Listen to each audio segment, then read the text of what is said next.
suis avec le candidat député, M. Arnaud Richard, entre le premier et le deuxième tour des questions. Oui, alors donc dans votre circonscription, il y a un paradoxe. Il y a deux centristes qui s'affrontent, un UDI, c'est vous, le député sortant, et un ex-Modem qui n'est que troisième adjoint à Poissy. Qu'est-ce qui vous différencie sur le plan politique, sur le plan de l'action, sur le plan de la méthode?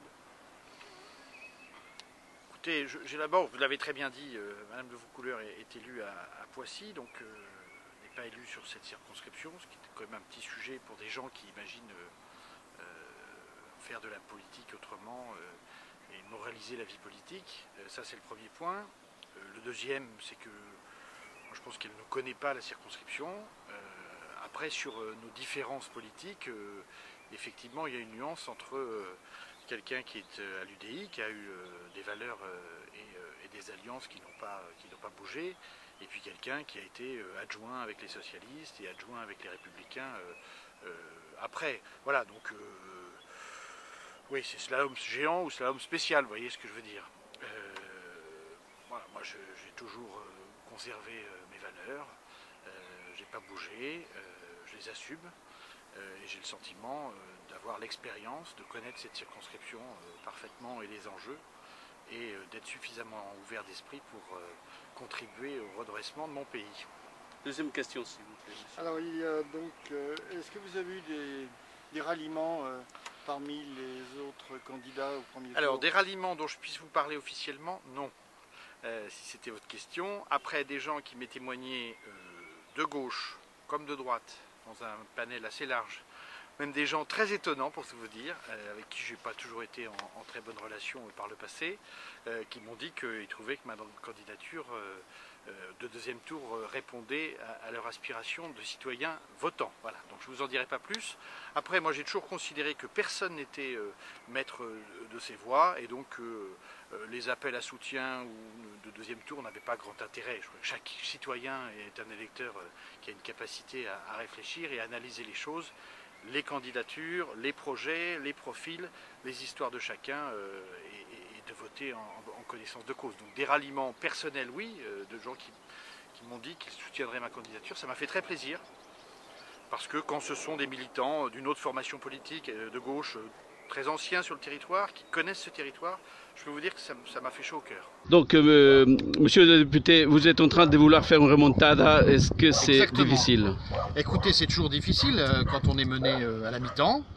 Simplement, on est au vestiaire là, et on est en train de réfléchir sur les joueurs à mettre en place, les stratégies pour, après un 4-0 à la mi-temps, passer à 5-4 à la fin du match. Donc on se retrouve dans quelques jours. Et pour conclure, donc, nous avons une dernière question, Claude. Sur la méthode. Oui, alors donc qu'allez-vous faire? Vous allez faire une réunion publique? Vous allez mettre le paquet sur l'affichage? Non, non, le plus efficace, à mon sens, ce que nous avons déjà beaucoup fait, alors vous me direz, ça n'a pas beaucoup porté pour le premier tour. Ça reste quand même les rencontres unipersonnelles, des rencontres de salon, des rencontres d'apéritifs, du porte-à-porte qu'on fait beaucoup. On va expliquer, vous savez, au premier tour il y avait 14 candidats. Donc les gens ne se sont pas trop intéressés sur le profil de chacun des candidats, ils connaissaient le député sortant, et puis un certain nombre ont voté en marche sans savoir qui était la candidate. Ils me le disent d'ailleurs, eux ils voulaient voter Macron. Bon, aujourd'hui ils vont quand même se pencher sur la candidature en face.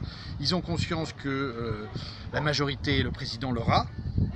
Ils ont conscience qu'elle sera certainement écrasante et que ça posera deux problèmes. Le premier problème, c'est que la plupart, si ce n'est quasiment tous, des candidats En Marche sont extrêmement inexpérimentés.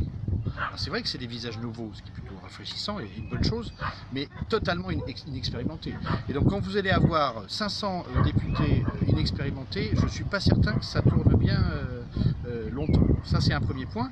Et le deuxième, le président de la République va avoir besoin, avec son gouvernement, de parlementaires dont l'esprit d'ouverture est avéré et connu et qui ont montré leur capacité de l'être par le passé, pour exercer des responsabilités au sein de l'Assemblée. Parce que vous n'allez avoir que de profil soit de Godillot, malheureusement, et ça je le regrette, hein, puisque le président de la République a voulu que les députés En Marche élus quasiment signent l'obligation de voter tous les textes qu'il proposerait, soit de jeunes personnalités, de qualité pour autant, il faut dire les choses, mais qui n'ont aucune expérience de la mécanique parlementaire, du droit parlementaire, de l'échange qui peut exister, et c'est d'une complexité absolue. Donc ça, c'est...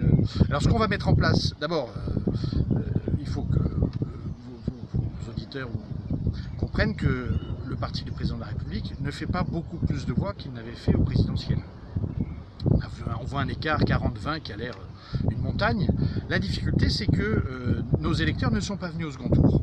Alors peut-être pour plein de raisons, considérant que leur voix ne servait peut-être à rien après les présidentielles, considérant que le match était fait. Donc, si nos électeurs, et on verra si on y arrive dimanche, reviennent voter au second tour, nous gagnerons cette élection et j'en suis convaincu, ils vont répondre à notre appel. Donc voilà ce que nous allons faire et ce que nous faisons déjà depuis hier pour dire aux uns aux autres, venez voter, si vous votez, c'est nous qui gagnerons cette élection. Et puis après, vous avez toutes celles et ceux qui ont voté pour d'autres candidats, qui vont certainement regarder les choses à l'aune de plusieurs critères. L'âge, je ne suis pas certain que je sois encore bon à mettre au rencard à ce niveau-là, l'expérience, la connaissance du territoire et puis la qualité de la relation que nous avons pu nouer. Ils me connaissent comme député, ils savent que je suis quelqu'un de très à l'écoute et surtout, je dirais, très respectueux de celles et ceux qui sont engagés. Voilà. Vous êtes des hommes et des femmes engagés dans le milieu associatif, les élus sont des gens engagés, les militants sont des gens engagés, et pour ça, j'ai beaucoup de respect pour celles et ceux qui s'engagent. Je pense que c'est pour celles et ceux